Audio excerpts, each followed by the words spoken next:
हमने इसके पहले उद्देश्य प्रस्ताव की चर्चा की थी। उद्देश्य प्रस्ताव में जो भी प्रावधान किए गए थे वो बाद में भारत के संविधान में प्रस्तावना के रूप में स्वीकार किया गया उसे। लेकिन भारतीय स्वतंत्रता अधिनियम 1947 द्वारा जो भी संविधान सभा में परिवर्तन हुआ वो मूल रूप से 3 रूपों में परिवर्तन हुआ।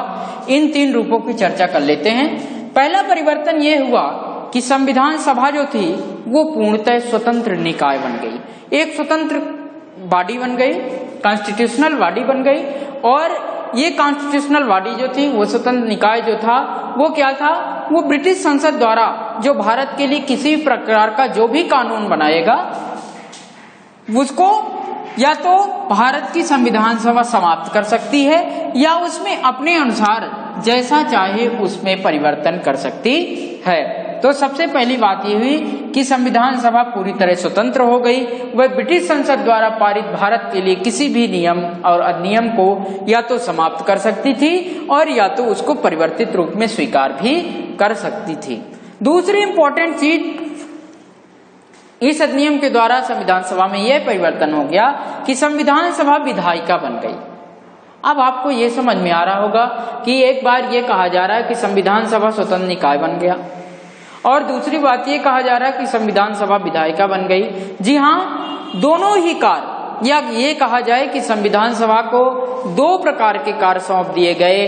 एक स्वतंत्र भारत के लिए कानून बनाने का काम सौंप दिया गया और दूसरा काम देश के लिए आम कानून को लागू करना।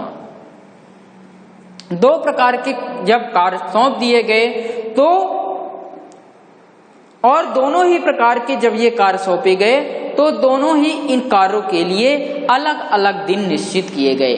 और जब अलग अलग दिन निश्चित किए गए तो जब संविधान सभा कानून बनाने के लिए किसी प्रकार का कार्य करती थी तो उसकी अध्यक्षता डॉक्टर राजेंद्र प्रसाद करते थे और जब यह संविधान सभा विधायिका के रूप में अपना कार्य करती थी तो उसकी अध्यक्षता जीवी मावलंकर करते थे। मोस्ट इंपॉर्टेंट ये क्वेश्चन पूछा भी जा चुका है कि संविधान सभा की विधायिका के अध्यक्ष कौन थे, तो जीवी मावलंकर जी थे। 2 परिवर्तन इस अधिनियम के द्वारा ये किए गए।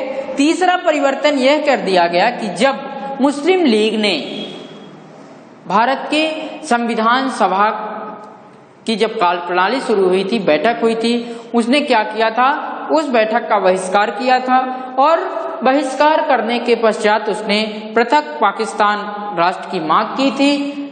इसलिए जो वो भारतीय प्रांतों में जो माउंटबेटन योजना के तहत जो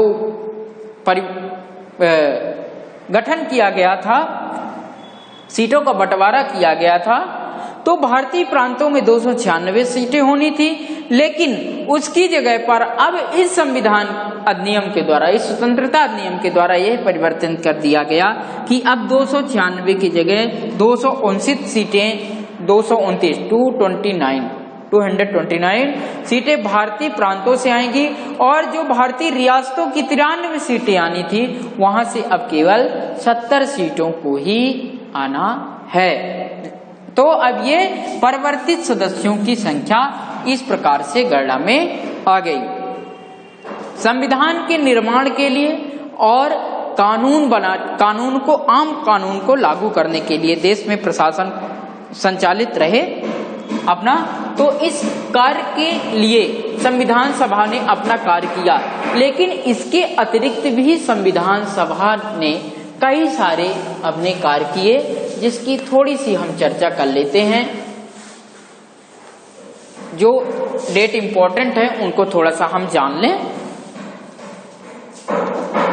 मई 1949 में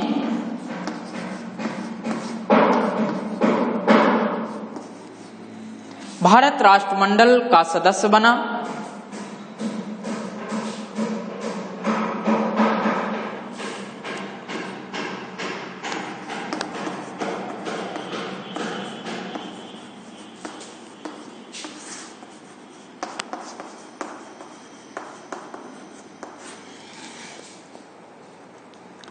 22 जुलाई 1947 को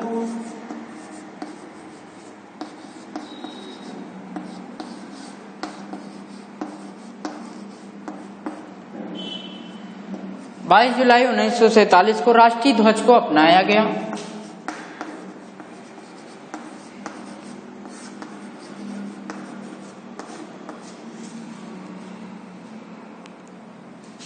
चौबीस जनवरी 1950 को 2 कार्य हुए, राष्ट्रीय गान और राष्ट्रीय गीत दोनों को अपनाया गया। और 24 जनवरी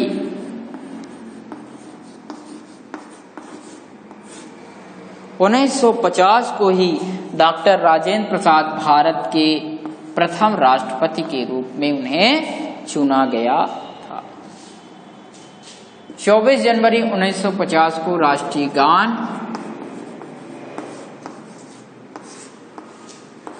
जिसे आप जनगण मन कहते हैं, शीर्षक से लिखा गया है। राष्ट्रीय गान को अपनाया गया। राष्ट्रीय गीत वंदे मातरम बंकिम चंद्र चट्टोपाध्याय की रचना है, जो उनके आनंद मठ नामक पुस्तक से ली गई है। राष्ट्रीय गान को लिखने वाले रवींद्रनाथ टैगोर जी।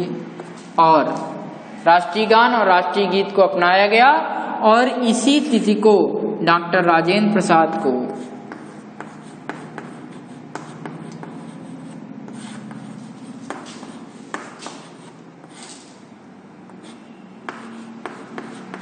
भारत के प्रथम राष्ट्रपति के रूप में चुना गया। और ये कौन चुना? भारत की संविधान सभा, जो विधायिका का कार्य कर रही थी, जो अंतरिम संसद के रूप में कार्य कर रही थी, वो डॉक्टर राजेंद्र प्रसाद को राष्ट्रपति के रूप में चुनी। इस प्रकार से 2 साल 11 माह और 18 दिन में संविधान सभा की कुल 11 बैठकें हुई। संविधान निर्माताओं ने लगभग 60 देशों के संविधान का अवलोकन किया। 60 देशों के संविधान को देखा, समझा, परखा और उसके पश्चात इसके प्रारूप पर 114 दिनों तक विचार हुआ। और संविधान के निर्माण पर उस समय कुल 64 लाख रुपए खर्च हुए थे। ये क्वेश्चन एसएससी में पूछा जा चुका है कि कितना खर्चा आया था, तो लगभग 64 लाख रुपए खर्च हुए थे। 24 जनवरी 1950 को ही संविधान सभा की अंतिम बैठक हुई और संविधान सभा 26 नवंबर 1949 तक अपना काम इन दोनों रूपों में, जो आप वो दोनों रूप देखें, आम चुनाव के माफ कीजिएगा, आम कानून को लागू करना और संविधान का निर्माण करने के लिए, इन दोनों ही कार्यों के लिए 26 नवंबर 1949 तक कार्य करती रही। इस प्रकार से 26 जनवरी 1950 से 1951 और 52 तक चुनावों के बाद बनने वाली संसद के निर्माण तक भारत की अंतरिम संसद के रूप में इस संविधान सभा ने ही कार्य किया था। मतलब आम चुनाव नहीं हुए थे, वही जो संविधान सभा थी उसी के सदस्यों ने ही अंतरिम संसद के रूप में आम चुनाव तक 1951-52 में चुनाव हुए थे, रिजल्ट आया था, उसके बाद नई संसद बनी थी, वहां तक संविधान सभा ने ही अंतरिम संसद के रूप में कार्य किया था। संविधान सभा के जो कार्य थे वो कई समितियों के रूप में वितरित थे और ये समितियां जो थी वो छोटी और बड़ी दोनों इकाइयों में विभक्त थी।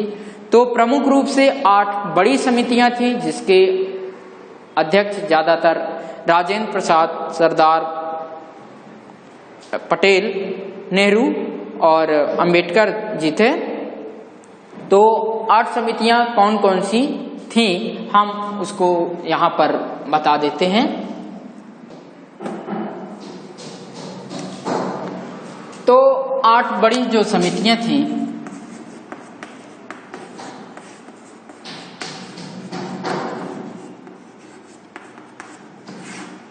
वो इस प्रकार से थी।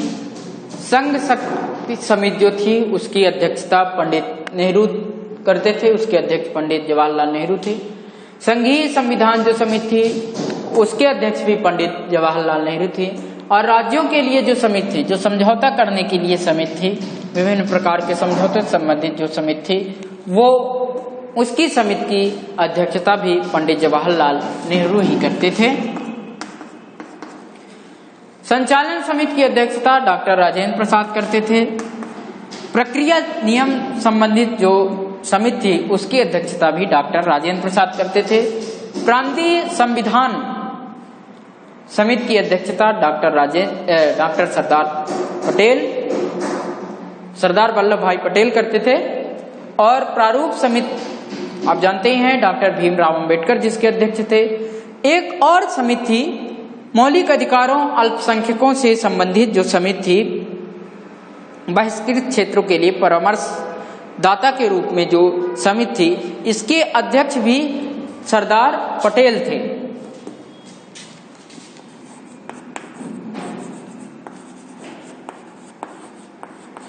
अल्पसंख्यकों से संबंधित जो समिति थी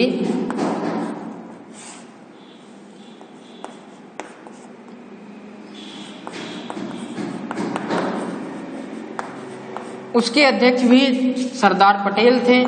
लेकिन इस समिति की सहायता के लिए 5 उप समितियां भी थीं। इस समिति से संबंधित 5 उप समितियां भी थी। जो मौलिक अधिकार से संबंधित एक अपनी समिति थी जिसकी जेपी कृपलानी अध्यक्षता करते थे।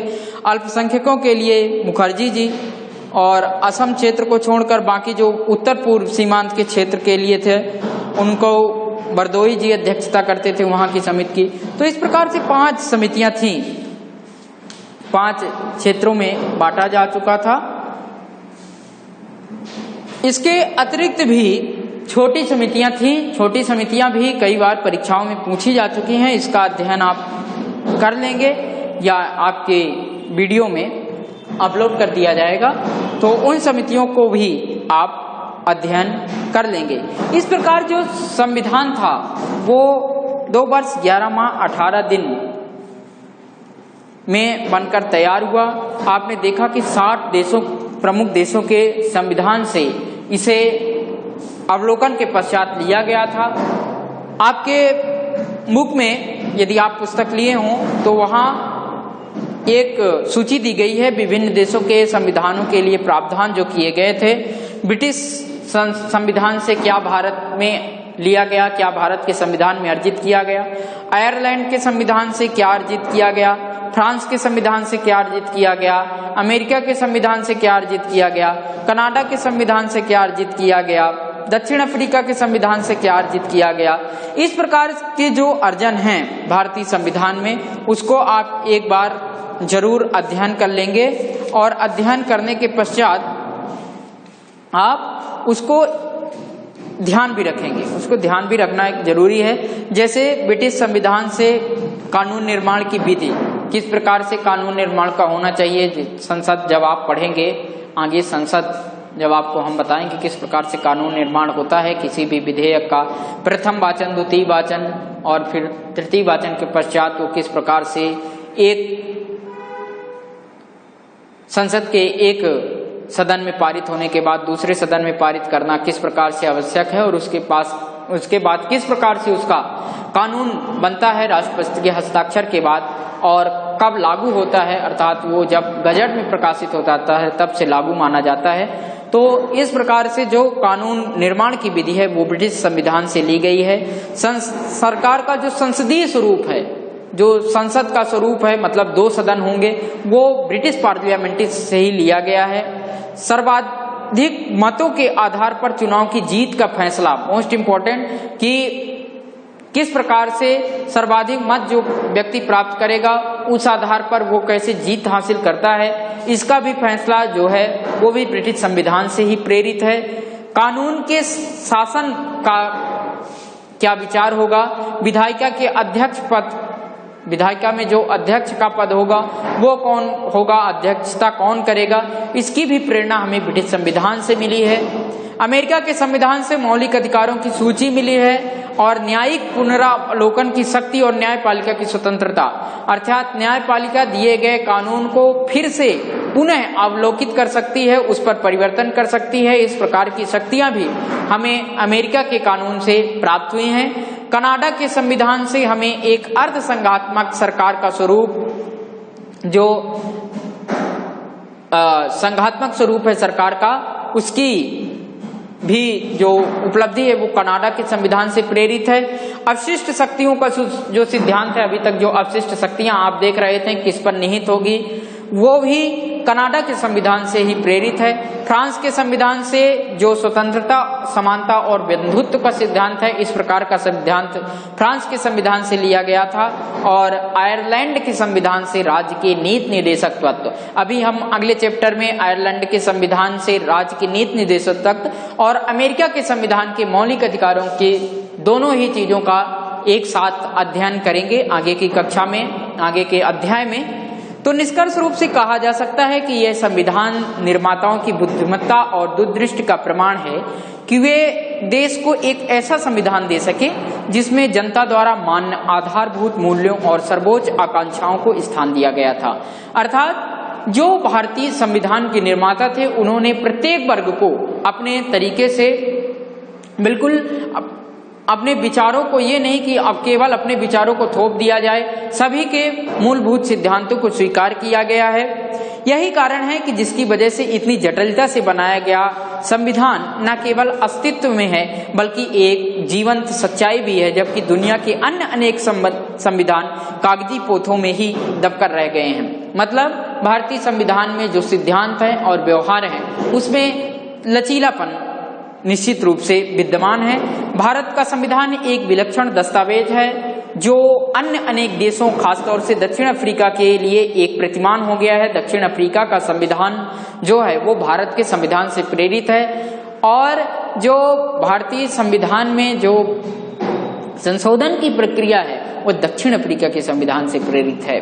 ये ध्यान रखें। 3 वर्ष तक संविधान बनाने की प्रक्रिया का मुख्य उद्देश्य यह रहा कि यह एक संतुलित संविधान बनाया जाए जिसमें संविधान द्वारा निर्मित संस्थाएं अस्त व्यस्त या काम चलाऊ व्यवस्थाएं मात्र ना हो बल्कि लोगों की आकांक्षाओं को एक लंबे समय तक संजोया जा सके। तो इस प्रकार से आप संविधान क्यों और कैसे है इसका अध्ययन कर चुके हैं। हम आगे की कक्षा में भारतीय संविधान के अधिकारों की विस्तृत चर्चा करेंगे। आप इन सभी वीडियो को देखने के बाद आप अपनी पुस्तक का अध्ययन करने के पश्चात, पुस्तक में लिखे गए प्रश्नों का उत्तर लिखने के पश्चात यदि कहीं आपको जरा भी समस्या है तो आप जरूर संपर्क करें विद्यालय में और नियमित रूप से अध्ययन इसका करते रहें।